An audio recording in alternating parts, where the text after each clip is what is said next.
At 2:14 a.m. on December 14, 1944, the Hurtgen Forest was a cathedral of frozen pine and suffocating fog. Inside a reinforced concrete pillbox designated Strongpoint 202, Unteroffizier Klaus Weber leaned against the cooling shroud of his MG42. He felt untouchable. Behind 6 inches of Krupp steel and 3 feet of concrete, Weber sipped lukewarm chicory coffee, watching the gray mist. To him, the Americans were loud, clumsy, and predictable.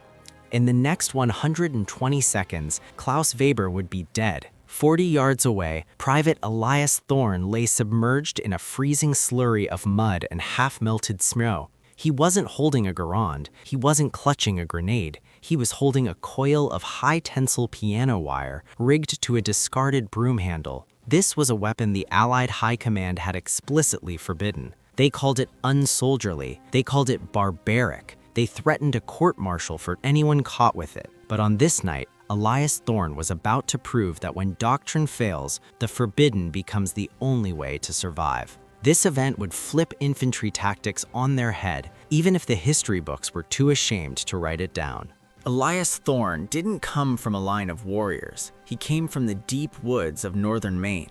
Before the war, he was a master trapper. He spent his winters in solitude, learning the language of the forest. He didn't think in terms of ballistics, he thought in tension, scent, and weight. He knew how to guide a 30-pound lynx into a specific 6-inch square of forest floor, using nothing but a twig and a loop of wire. He understood that the most effective trap is the one the prey helps set itself. When he enlisted in 1942, his instructors at Fort Benning were baffled. During bayonet drills, Thorn was slow. During marksmanship, he was merely average. But during night patrols, he would disappear. He would fix his equipment with scraps of wire and leather, creating silent releases for his canteen and muffled buckles for his rucksack. His sergeant called his methods unorthodox junk. They tried to beat the trapper logic out of him, insisting the army way was the only way. They were wrong. The tactical problem was simple and lethal. Strongpoint 202. It sat on a rise overlooking the only bridge capable of supporting Sherman tanks. Standard Army doctrine dictated a frontal assault with smoke cover. It had already failed 3 times. Corporal Thomas Tiny Miller, 22, from Columbus, Ohio. He was a champion bowler who kept a lucky silver dollar in his pocket to show his 6-year-old daughter. He was cut in half by Weber's MG42 before he reached the wire. Private Leo Rossi, 19, from Brooklyn. He had a letter in his jacket from his fiancée, Sarah, promising a home-cooked lasagna the day he returned. He died in the mud, screaming for a medic who couldn't reach him. Captain Sterling, a West Point graduate with polished boots and a rigid adherence to the Field Manual 710, refused to change tactics. "We follow the manual or we have anarchy," he snapped. To Sterling, Thorn's suggestion of a silent extraction was cowardice. To the exhausted men in the foxholes, it was the only thing that made sense. Thorn didn't look at the pillbox's front embrasure. He looked at the anatomy of the structure. He observed a tiny flaw the West Point strategists missed, a 6-inch ventilation pipe angled at the rear of the bunker. It was designed to vent cordite fumes, positioned exactly 44 inches off the ground. He presented his plan to Sterling: a solo crawl, a specialized wire snare, and a silent neutralized nest. Sterling's face turned purple. "You bring that medieval filth into my AO again, Thorn, and I'll have you in front of a court-martial for unauthorized field modifications. You use a rifle like a soldier, or you don't use anything at all." That night, Thorn went rogue. He didn't take his rifle. He took a 3-foot length of wire he'd scavenged from a ruined chateau's piano and a pair of leather worker's gloves. He went into the darkness with 0 support and the weight of a potential prison sentence on his shoulders. The smell of fermented pine needles and wet wool filled Thorn's lungs. The mud sucked at his boots with every agonizing inch of movement.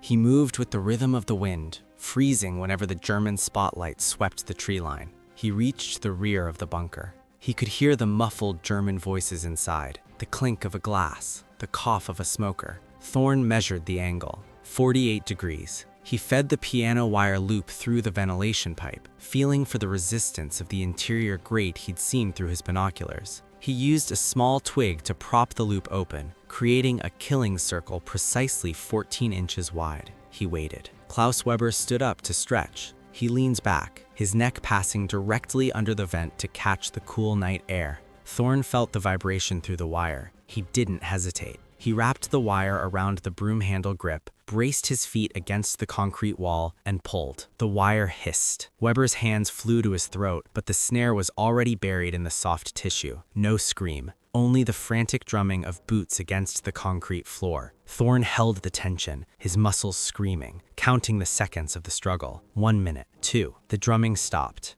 Thorne released the wire, coiled it, and vanished back into the fog. By dawn, the bridge was taken. When the Americans breached strongpoint 202, they found 4 German soldiers dead. No bullet holes, no shrapnel, just a silent, terrifying precision. The MG42 was cold. The Army eventually studied the incident. Years later, silent kill techniques using high-tensile wire were quietly integrated into official Special Forces doctrine, but Elias Thorne's name was never mentioned in the citations. Captain Sterling took the credit for a successful infiltration, and Thorne's unauthorized snare was confiscated and destroyed. After the war, Elias Thorne didn't ask for a medal. He returned to the Maine woods. He went back to his trop lines and his solitude. He never told his neighbors why he couldn't stand the sound of a piano, or why he always checked the ventilation of a room before sitting down. He had traps to set. He had a life to live in the silence he had earned.